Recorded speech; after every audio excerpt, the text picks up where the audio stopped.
Leaders from both sides of the border are looking to the future, coming together to create a shared vision for the San Diego-Tijuana binational economy. Stephanie Benvenuto, Vice President of Public Affairs for the Chamber of Commerce, the San Diego Chamber of Commerce, the Regional Chamber of Commerce, joins us now with more on that. Stephanie, thank you for joining us.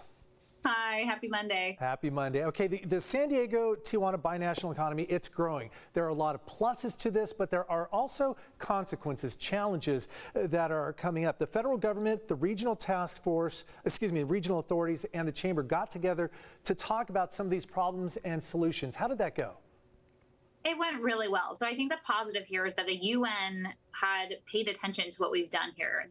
There's a lot of noise about what it means to be a border region, but San Diego's figured it out. And I think part of that is that we figured out that you can't divorce the private sector from what the public sector is doing. And the business community is a committed partner to making sure that we're moving forward here.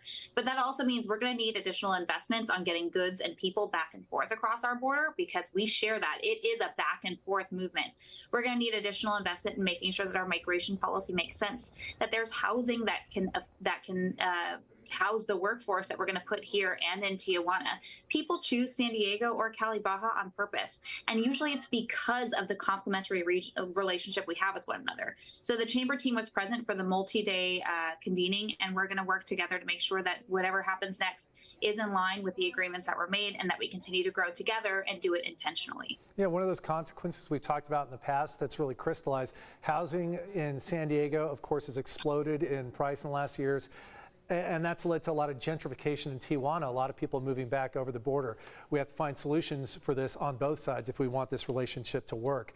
Okay, we have the city of San Diego literally overwhelmed right now with requests, with permitting processes for development in the city. It's actually bringing in outside firms to do some of the work to get caught up. This is kind of a two-part question, I guess. How important is it to get these development projects going? And what's going on with the city that they can't keep up? Yeah, let's start with the bad news part of that question first. So why the backlog? First of all, staffing. The city is not special, just like every other employer. It's a hard thing right now to get enough talent. Two, it's complicated to get some of these permits through. It can take a long time. You might need technical expertise. You might need some site visits. I mean, these things do take some time in and of themselves. And then three, because of that time, because of that staffing issue, there is a backlog, very real. And that backlog existed before COVID. So COVID hits, everybody decides they need a home gym, and that requires permits too. And we're just seeing that problem get kind of acute. The good news is that the city recognized, hey, sometimes it's okay to ask for help. They're bringing in some private sector firms to lend some muscle to Development Services Department, which we've been working really closely with on some reforms to make sure that permitting is going. My light just turned off because this is a electric friendly building that wants to make sure we're preserving power. But the good news is that it's going to help get some of those projects going faster. San Diego has a huge housing cost problem.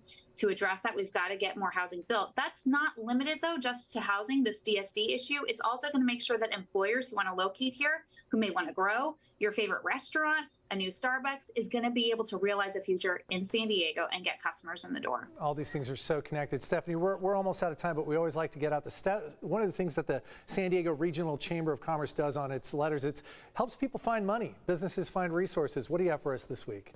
You bet. The County of San Diego still has money available for the small business stimulus grant. You guys, you've got to go after this. It can pay for things like payroll, rent and mortgage, marketing, training, cleaning, whatever you need, that sort of outlandish stuff that you just really want to get around to paying for. If you have 20 employees or less, you're headquartered in San Diego, it is time for you to get to the county's website and apply for this money. It is free. Get after it. Don't miss this opportunity. Business owners, free money. We said that more than once there. All right. Stephanie Benvenuto with the San Diego Regional Chamber of Commerce. Thanks again for your time. Have a good one. Thank you.